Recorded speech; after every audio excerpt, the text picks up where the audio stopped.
पूर्व मुख्यमंत्री एवं नेता प्रतिपक्ष जयराम ठाकुर ने कहा कि प्रदेश सरकार व्यवस्था परिवर्तन की बात कर रही है, जबकि प्रदेश में व्यवस्था अस्त व्यस्त है। लोगों की समस्याओं का समाधान करने के बजाय सरकार समस्याओं को बढ़ा रही है। पूर्व मुख्यमंत्री एवं नेता प्रतिपक्ष जयराम ठाकुर ने सराज विधानसभा क्षेत्र के खोला नाला का दौरा किया और लोगों से बातचीत की। उन्होंने कहा कि सराज विधानसभा क्षेत्र में आपदा से जिन पंचायतों में सबसे ज्यादा नुकसान हुआ है, उनमें से खोला नाला प्रमुख है।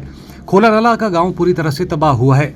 लोगों के घर, जमीन, पशुशाला, पशुधन चला गया है, लेकिन 3 महीने बीतने के बाद भी राहत राशि लोगों को नहीं मिल रही है।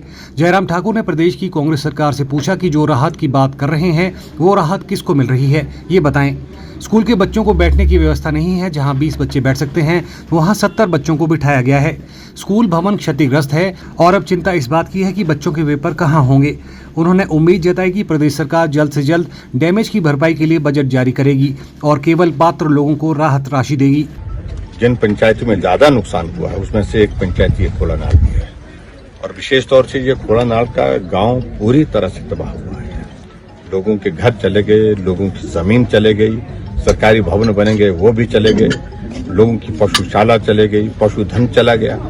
और उसके बावजूद 3 महीने बीतने के बावजूद भी हम राहत की दृष्टि से यहाँ पूछ रहे थे जब साथियों को, तो मुझे अफसोस है इस बात को लेकर के। घोषणा तो बहुत कही है कि हमने राहत का पैकेज दिया है, जो आज से पहले कभी नहीं हुआ, लेकिन यहाँ अभी तक किसी व्यक्ति को राहत मिली ही नहीं। मैं यही कार्यक्रम में ही पूछ रहा था, किसी को राहत मिली, बोलते मिली नहीं। आखिरकार क्यों नहीं मिली? फिर आखिरकार उसकी वजह क्या है? तो राहत की अगर बातें कह रहे हैं तो राहत किसको मिल रही है? तो ये बहुत सारे प्रश्न हैं।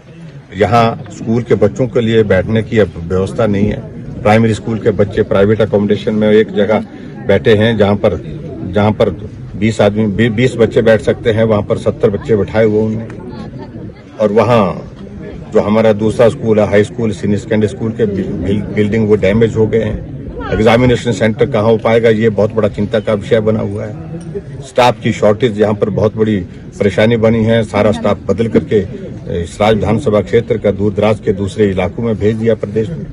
तो इस प्रकार से कांग्रेस व्यवस्था परिवर्तन की बातें कर रहे हैं और लोगों की समस्याओं का समाधान करने के लिए जिस सरकार को चुना गया है देश की जनता द्वारा, उनकी समस्याओं को और बढ़ाने का काम कर रही है।